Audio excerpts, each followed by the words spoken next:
ফের ইসরায়েলি ক্ষেপণাস্ত্র হামলা।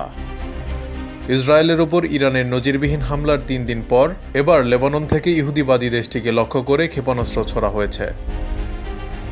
বুধবার লেবাননের দক্ষিণাঞ্চল থেকে ইসরায়েলের উত্তরাঞ্চলকে লক্ষ্য করে 6টি ক্ষেপণাস্ত্র ছোড়া হয়। খবর আল জাজিরার। প্রতিবেদনে আরও বলা হয়, হামলার ঘটনায় ইসরায়েলের উত্তরাঞ্চলে বিমান হামলার সাইরেন বেজে ওঠে। এর আগে গত 13 এপ্রিল ইরানের বিপ্লবী গার্ড বাহিনী ইসরায়েলি ভূখণ্ড লক্ষ্য করে 3 শতাধিক ড্রোন ও ক্ষেপণাস্ত্র নিক্ষেপ করে। তার আগে 1 এপ্রিল সিরিয়ার রাজধানী দামেস্কে ইরানের কনসুলেট ভবনে হামলা চালায় ইসরায়েল। এই হামলায় ইরানের বিপ্লবী গার্ড বাহিনীর অভিজাত শাখা কুদস ফোর্সের জ্যেষ্ঠ commander brigadier general Mohammad Reza Zahidi সহ কয়েকজন সামরিক কর্মকর্তা নিহত হন। এর জেরে ইসরায়েলের মূল ভূখণ্ডে নজিরবিহীন হামলা চালায় তেহরান।